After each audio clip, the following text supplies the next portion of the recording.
Hello po mga kababayan, si Dante Maravillas. Maganda itong balita ngayon. Bote, may nakaisip na member ng Congress na filean po ng ethics complaint. Ito pong si DDS Congressman Leandor Lipiste. Lagi ako nagkakamali. Hindi Lipiste, Libiste. Para niya Mr. Maravillas, sinasadya mong gawing peste si Libiste. Yun ang tawag sa kanya, mga kababayan ng mga netizens. Kasi ang ginagawa po, namimeste na po sa Congress at sa buong Pilipinas. Pinipeste niya yung publiko, yung ating gobyerno. Imagine, sumugod doon sa opisina ni Cabral. Ang sabi ng mga witnesses, puwersang kunin yung mga dokumento. At nasugatan pa si Cabral sa kanyang daliri. And because of that, mga kababayan, sabi ni Congressman Terry Ridon, ng Bicol Saro Party List at Chairman ng House Public Accounts, when the acquisition niya of evidence itself is under question, institutions cannot afford to look the other way.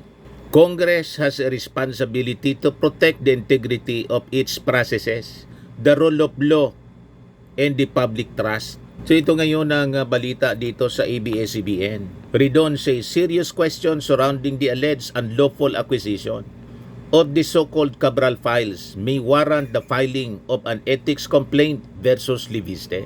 Ito yung sinasabi natin kanina. Dapat bang kasuhan? Sabi ko, sana somebody from the members of Congress mag-file po ng ethics complaint laban kay Libiste. Paimbestigahan ito at panagutin siya sa kanyang maling ginawa. Ninakaw niya yung mga dokumento. Mali yung kanyang pamamaraan para makakuha ng dokumento. Pwede man siyang mag-request. Sabi nga natin, kung ayaw, halimbawa hindi mapuwersa sa pamamagitan ng formal request, then pwedeng isamon ng mismong Kongreso. Pwede siya mag-file ng isang resolusyon na nananawagan po para sa congressional inquiry sa mga kinasadlakan na mga controversy po ni Cabral and the document na gusto niyang makita for transparency purposes. Pwede niyang isamon. That is the legal process. Pero pinili niya mga kababayan ang shortcut, ang maling pamamaraan. Pumunta siya mismo, punersa niya. Pagkatapos, tinago niya for 3 months. Sino pang maniniwala doon sa nakuha niya mga kababayan na dokumento? Diba kaduda-duda na? Sino pa mag-authenticate? Nung buhay pa, si Cabral di man niya nilalabas. Nang patay na po, nilalabas na niya. At yung paglabas niya ng sabi, Cabral files, pakonti-konti talaga. Anong malay natin kung dinoktor na niya mismo yung dokumento na kanya pong kinuha, ninakaw sa DPWH? Di ba po? Ito yung punto ngayon, mga kababayan ni Terry Ridon. May seryoso anyang question surrounding the alleged unlawful acquisition. Labag sa batas, unlawful, nitong sinasabi niyang Cabral files. And this may warrant the filing of an ethics complaint versus Libiste. So ito po yung tama na aksyon ng Congress for misbehavior. Hindi pwedeng ganito, mga kababayan, na sistema na ginagawa ng isang bagitong congressman na masyadong pabida, mga kababayan. Hindi dapat ito palampasin. Pinapahiya, mga kababayan, nito ang mismong institusyon. Mas malala pa po kay Kiko Barsaga, mga kababayan. So sabi dito, the House Public Accounts Chairperson na si Terry Ridon announced that an ethics complaint may be filed against Batangas Representative Leandro Ligarda Libiste over the alleged unlawful acquisition of the so-called Cabral files. In a statement, Ridon emphasized that Libiste must clearly account for how the documents were obtained, copied, stored, and circulated, and whether he had actual authority from the Public Works and Highway Secretary na si Vince Dizon to access them.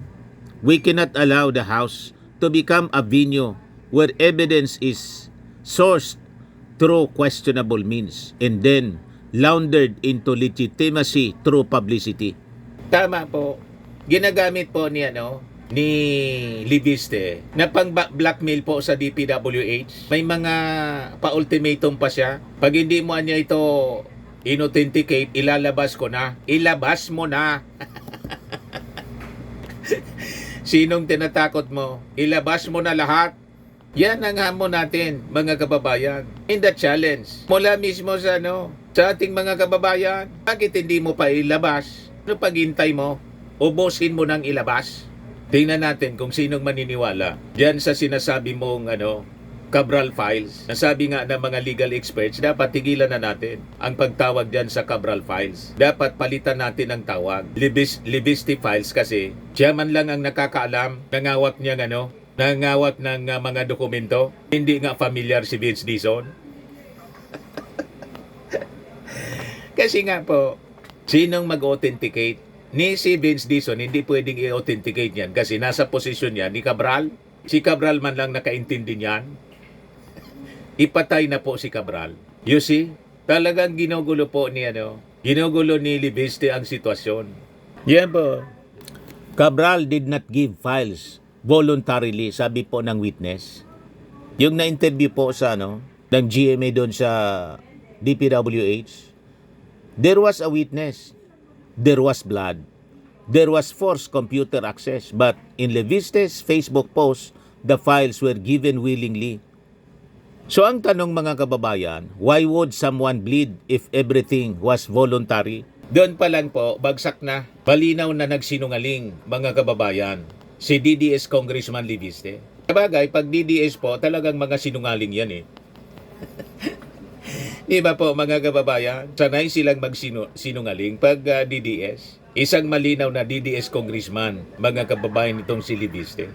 So kung voluntary, bakit mga kababayan, nagkasugat pa sa kamay itong si Cabral? So during the alleged meeting, sugat ni Cabral, Cabral's finger was injured when Leviste grabbed papers from her. Blood stained her dress.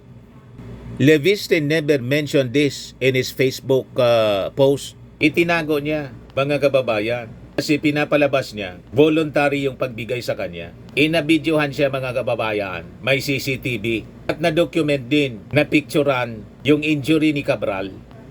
Yung dugo sa kanyang damit, mga kababayan. At nang mag-testify si Cabral doon sa Congress, naka-bandage pa yung hintuturo. Yung middle finger niya. Naka-bandage. September 4 nangyari. September 9 yung mag-testify si Cabral, September 9 yun. Naka-bandage, tama, ito middle finger niya. Nabidyohan, mga kababayan, at napicturan ng mismong mga witnesses, empleyado ng DPWH. Di ba?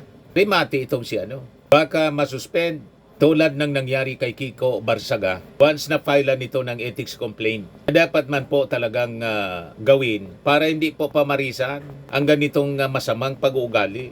This kind of misbehavior. Hindi po ito dapat pinapalampas sa isang member ng Congress ng tawag honorable congressman. Hindi po honorable ang kanyang mga ipinapakita na mga galawan. Tama po, mga kababayan? So sa pilitan na kinuha yung mga dokumento. Cabral did not give files voluntarily, sabi po ng isang witness. At pinakialaman niya pati yung computer, na-picturean siya, dinownload niya.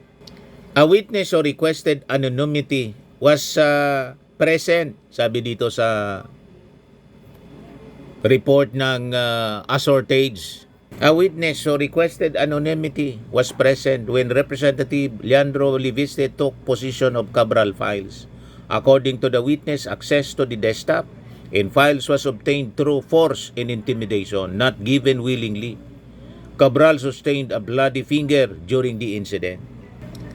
Liviste told the public Cabral willingly gave the so-called insertions list on September 4 with the approval of DPWH Secretary Vince Dizon.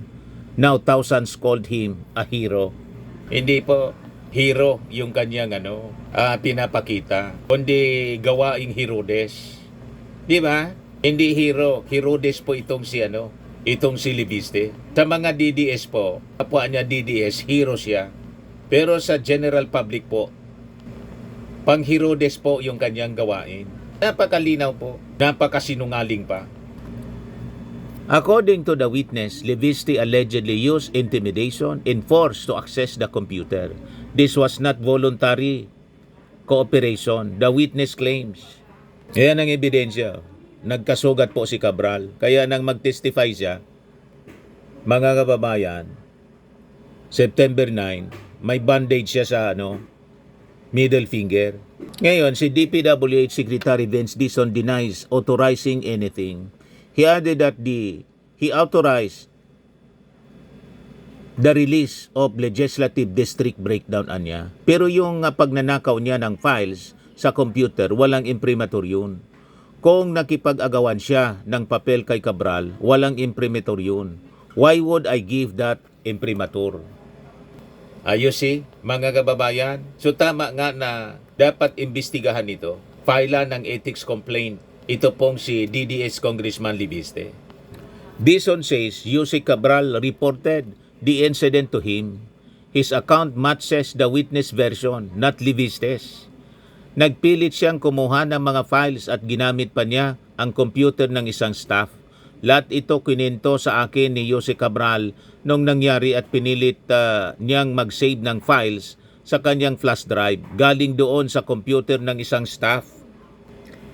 Libiste claims Dizon approved the file transfer. Dizon says Cabral reported being forced.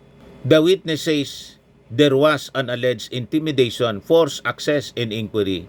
Only one can be true. Libiste posted 2 days after Cabral died in Benguet. She cannot confirm his version. She cannot deny it. She cannot explain her injury that day. Kasi patay na po. Nakita na ninyo, mga kababayan, kung gaano kasama ang pag-ugali nitong anak ni Loren. Sabi ko sa inyo, hindi po naturuan ng tama. Kaya tama lang naturuan ito ng leksyon ng mismong Kongreso. Tulad ng ginawa ng Kongres kay Kiko Barsaga. Kapag hindi ito po dinisiplina ng Kongreso, lalo na lalaki ang ulo po nito. Naging mayabang kaagad kasi yumaman siya dahil sa kanyang nanay, yung solar franchise binigay ni Digong na nagdala sa kanya ng bilyon. Multi-billionaire na kasi po itong si DDS Congressman Libiste. Kaya ganon, lumaki yung ulo. Kailangan mga kababayan, madisiplina itong batang congressman na to para matuto ng tamang pag-uugali po. So an ethics complaint is in order. It should be filed immediately. At tayo nagpapasalamat kasi naisip na rin ito ni Terry Ridon, mga kababayan. Filean siya ng ethics complaint. Libiste has been releasing portions of the list on his Facebook account. Maybe controlled release prevents questions about how he got the files. Maybe it prevents questions about what happened that day. Yusek Cabral is dead, but the witness story does not match Libiste's narrative. Neither does Secretary Dizon's. Why would access willingly granted and with someone's bleeding? Yun ang tanong. Diba, mga kababayan? So tama lang na paimbestigahan ito ng Kongreso. Imbestigahan mismo itong si DDS Congressman Libiste sa kanyang mga pinaggawa at kanyang mga pinagdadaldal na nagdudulot po ng confusion at pagkagalit sa ating mga mamamayang Filipino, lalo na yung mga tao na madali pong maniwala sa chismis, sa kwentong kutsero. Diba po? O ngayon, sabi ng palasyo, doon sa mga sinasabi ni Libiste, na list ng alleged allocables 2025, hindi yan ngayon. Ang DPWH niya, binigay sa kanya yung 2026 proposed budget, not 2025 list of alleged allocables. Nakita mo na? Kaya dapat itong si Libiste, mag-aral muna po. Nasobrahan ito. Masyadong assuming. As if alam na niya yung lahat ng proseso, yung budget process. Tama yung sabi ni Representative Puno, Deputy Speaker Ronaldo Puno. Kung inaral niya sana muna, I think mga 6 months. Aralin niya muna. Siguro niya yung kanyang mga tanong, siya mismo masasagot na niya. Hindi yung tanong siya ng tanong. Pagkatapos, hindi man niya maintindihan kung ano yung nandun, pinagdududahan niya agad at sabay pa-preskon, pa-interview para magpabida. So nalilito yung ating mga mamamayang Filipino. Masyadong pabida. Bilang nanay sana, si Loren, sinasaway niya sana yung kanyang anak. Pinapabayaan, mga kababayan. At tingin ko po, pag hindi ito nasaway si Ali Beste, magsi-self-destruct ito mga kababayan. Yun na nga po yung ginagawa niya ngayon. So kabago-bago siyang congressman tulad ni Kiko, alamang masuspende for misbehavior mga kababayan. Dahil sa pagnanakaw niya ng dokumento mula sa DPWH. Hindi naturuan ng tama ng kanyang nanay. Tama po yung ating mga sinasabi po, mga kababayan. Kahapon gustong mag-privilege speech ni Libiste. Sabi po ni Congressman Pono, yung privilege speech niya na gustong mangyari ni Libiste sa budget insertion, aksaya lang sa oras. Nako, wag niya munang sayangin ang oras namin kasi alam namin lahat ng pinagsasabi niya. Kilala namin na mali kasi hindi naman niya naintindihan ang mga sinasabi niya. Pahayag ni House Deputy Speaker Ronaldo Puno. Nagmamarunong na kasi mga kababayan. Sabi ko sa inyo po, hindi ba may kasabihan tayo? Little knowledge is dangerous. Ano ba po? Sabi dito sa balita ng Pilipinas Today, inamin ni House Deputy Speaker at Antipolo 1st District Representative Ronaldo Puno na sadyang hindi nila pinayagang makapag-deliver ng privilege speech si Batangas 1st District Representative Leandro Ligarda Libeste tungkol sa kontrobersya sa insertion sa 2025 national budget sa ginanap na huling regular na sesyon ng Kamara ngayong Lunes kahapon December 29 ng hapon. Sinabi ni Pono na malaga na agad na maratipika ng mga kongresista ang Bicameral Conference Committee report tungkol sa House Bill number 4058 o ang 2026 General Appropriations Bill or GAB upang ito ay maisumiti na sa Malacanang para aprobahan ni Pangulong Ferdinand Marcos Jr. at maging ganap na batas. Sinabi ni Pono, nabatid na ni Libiste na hindi siya makakapag-privilege speech bago pa man magsimula ang sesyon. Alam niya bago siya mag-privilege speech dahil importante ang gagawin natin ngayon. Susuriin natin ay GAA.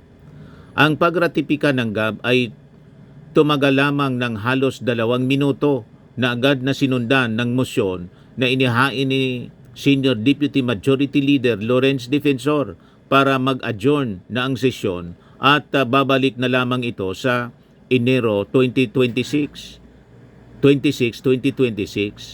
Ang mosyon ni Defensor ay pinaboran ng mga kongresista na sinundan pa ng masigabong palakpakan. Madaling sabi, wala naman sa agenda. Ang nasa agenda nila yung GAB gustong magsalita ni mag-privilege speech, magpabida nitong si Libiste. Pag hindi man po nakakalendaryo yung agenda, hindi kasama sa agenda, hindi ka man talaga po papayagang magsalita. Ganon ang parliamentary rules. Di ba? Hindi kasama sa sa calendar of business. Pagkatapos gusto mag-privilege speech, ka, abnormal? Hindi mo alam yung house rules?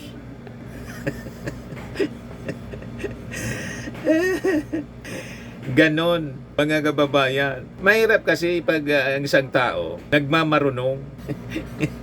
Kabata-bata mga kababayan, nagmamarunong na. Mag-aral ka muna sa kapwa mo mga kongresista, mga senior members ng Congress before kang dumaldal dyan. Kung hindi, nakakaya lang yung iyong mga pinagagawa. Pero siyempre, hero yung tingin sa kanya ng kanyang mga kapwa DDS. Gano'n naman talaga po ang mga DDS. Abnormal ang mga galawan palagi. Wala sa ulog ang mga pag-ugali. Bira lang ng bira. Wala sa rules. O ba? Walang rules. Mga kababayan pag DDS. Sila kasi yung batas. Tingnan ninyo. Si Digong. Di ba napahamak? Siya na kasi yung batas. Ngayon ang sinapit mga kababayan, kulong sa dahig, iyakan sila ngayon. Yan kasi, ngayon, dahil sa saan niyang kinuha yung ninakaw niya, yung dokumento, ethics complaints ang bagsak niya. ang kakarapin niya mga kababayan sa Kongreso. O di ba? Yan ang kinakahinatnan mga kababayan ng mga mayayabang na tao. Yung mga taong hindi naturuan ng tama, walang good manners, walang modo, mga kababayan. Si Cabral matanda na, doon na lang sa edad sana, respeto mo na lang, at babae pa yon, di ba? Kung ayaw ibigay sa iyo, nag-request ka, limbawa, sumulat ka na, ayaw kang pagbigyan. Di solusyon ka sa Kongreso, congressman ka naman, nagpaimbestiga ka at sinamon mo yung dokumento, di yun ang tamang procedure. Hindi yung pupunta ka doon tapos aagawin mo. Barasuhan mga kababayan. Anong klaseng congressman ka? Ganon ang pag-uugali mo. Walang pagkakaiba sa mga Duterte talaga. Tagahanga talaga siya ni Sara at sa kanidigong. Si Sara, di nagustuhan yung sheriff, binugbog.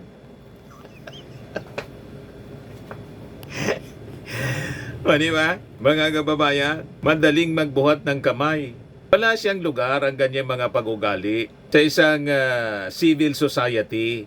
Lumalabas ng mga pag-ugali ninyo, mga tabarbaro, uncivilized. Di ba po mga kababayan? Anyway, yan man lang po ang ating short video. Ako po si Dante Maravillas. Bye-bye. God bless.